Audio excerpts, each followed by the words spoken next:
I want to see if you can guess the most common craving in the entire world. Okay, so I'm going to describe it, and let's see if you can guess it. And of course, the craving comes from a combination of things of what it can do to the receptors in your taste buds and the actual texture, which is very creamy.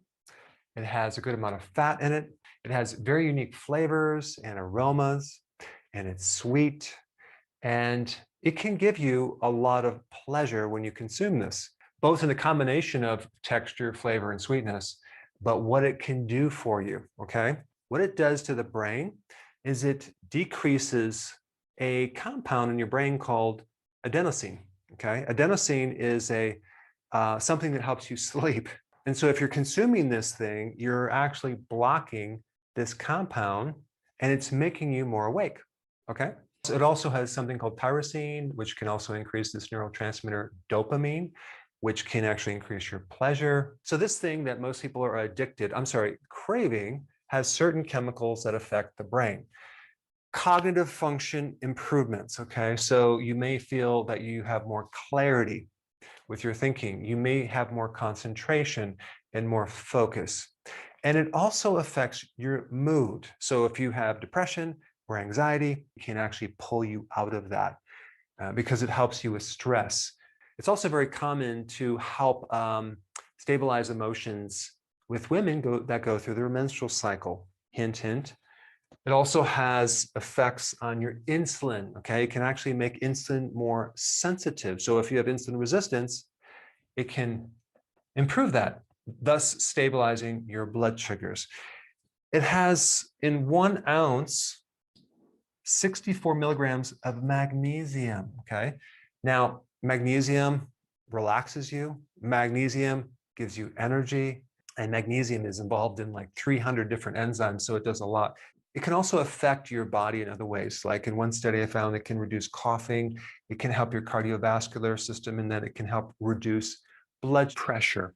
So if you guessed this,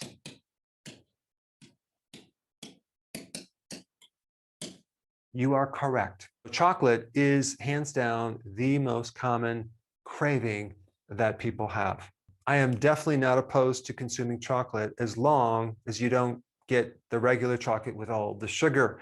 You need to get keto-friendly chocolate because all that sugar is going to counter the positive effects that chocolate can have on your body. And of course, because chocolate has certain stimulants, you wouldn't want to necessarily consume it in the later part of the day, at night, especially if you have sleeping problems and you have a little too much. It can keep you up at night.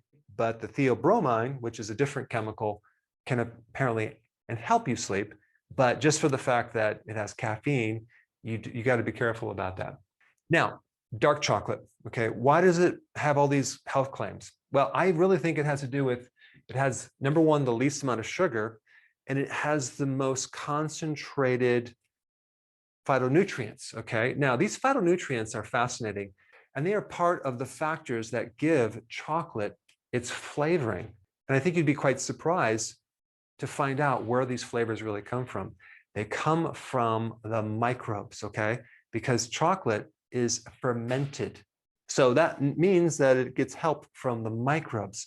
So apparently it seems that all these wonderful things that we would love to eat with all these flavors comes back to these microbes, the fermentation process. You have bread, right? You have cheese, butter, which is fermented. You have wine, beer, and of course, chocolate. All of those are fermented. So these microbes are just fascinating because they give certain foods interesting flavors. So they interact with different things, different fibers in foods, and they turn those into various aromatic chemicals that give flavor. Now, some important information with chocolate.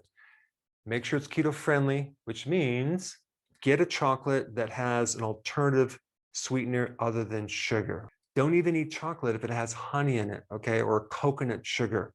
You want something like xylitol or monk fruit or stevia or erythritol or even allulose.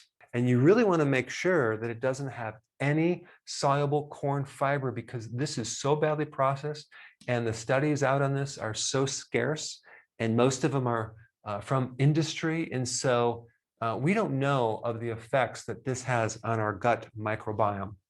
Also, make sure it doesn't have the tapioca fiber, which also, it's these new functional fibers that are being put in so many different keto-friendly so-called healthy foods, which the jury is still out on that. And of course, no resistant maltodextrin.